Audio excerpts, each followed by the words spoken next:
Hello, everyone. My name is Oluwaseun Adetule. I'm doing a training program that's organized by Virtual Training Foundation, and my ID is 1377926. I've been given a task in this week 5 of the training. The topic of the task is effective communication. What is effective communication? Effective communication, somebody says there was a quote by Jim Roy.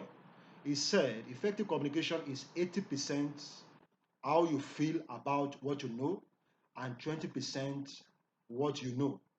What is effective communication? Effective communication is a process of sharing and understanding non-verbal and verbal symbols such as body postures and facial gestures between people. It combines a number of different skills such as listening attentively, using non-verbal communication, being able to handle stress in correct situation, and being able to recognize and comprehend both your own emotions and the emotion of the person you are communicating with. Utilizing technology which serves as a power source to enhance communication style can improve communication effectiveness. Over time, technology as a means of communication has changed. Email, texting, social media, and many other forms of technology can all be used in communication. Effective communication requires both thinking and feeling. Finding a healthy equilibrium between one's emotions and intellect is the objective of effective communication. The Latin word communicare, which means to share, is where the word communication comes from. Through communication, information can be passed on and understood. Verbal and non-verbal symbols, such as body postures and facial gestures, are shared and understood by individuals during this interpersonal process.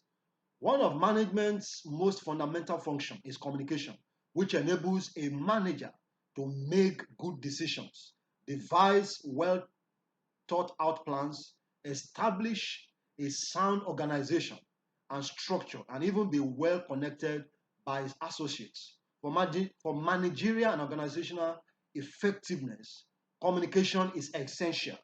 Employees can gain a better understanding of their jobs and become more involved in their work when communication is good. Information that is communicated in a timely, precise, and clear manner also prevents organizational issues from occurring. Employees will not be able to evaluate their performance, know what their co-workers are doing, or know what their goals are if there is no communication. Communication serves as an organization's nervous system because without it, managers won't be able to give instructions to their subordinates or receive the information they need to make plans and decisions. There are different types of communication, which include number one, organizational communication, two, verbal communication, three, written communication, four, non-verbal communication. Let me take it one after the other. When we talk about organizational communication, we are talking about effective communication skills that are essential for administrators.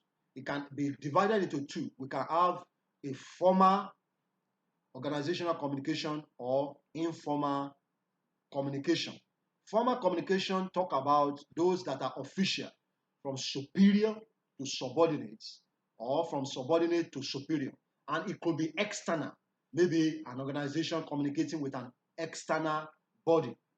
Now, when we talk about an informal communication, it grows out of social interaction between people working together.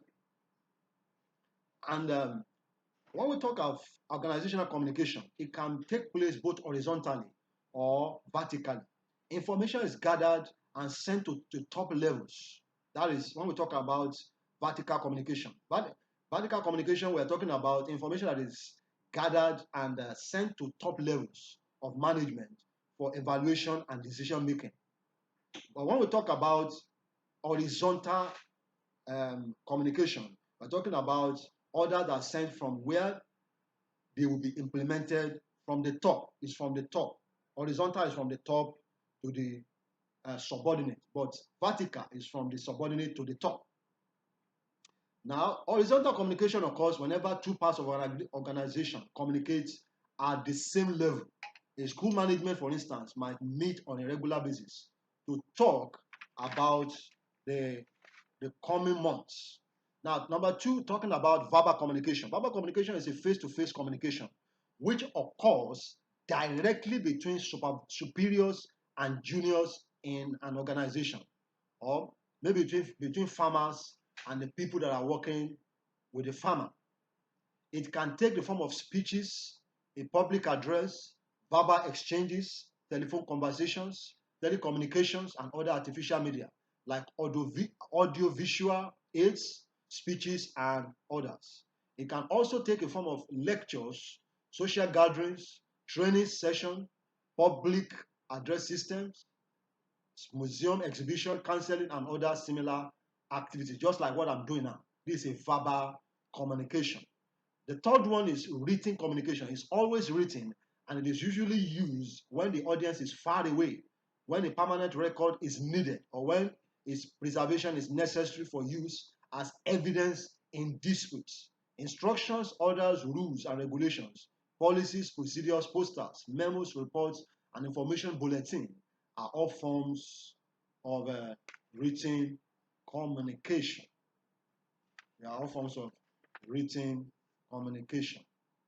Then the last but not the least is non-verbal communication. Non-verbal communication means communication that is done through non-verbal means. The message is sent without words to convey meaning. It could include vocal cues, which include facial expression, body language, and gestures, as well as tone, pitch, volume, intonation, speed of speech, non-word sounds, pronunciation, and even resilience. I believe with this little explanation, I'm able to give you little information about effective in communication. My names remain Oluwaseun Adetule. Thank you very much for this, for listening to me.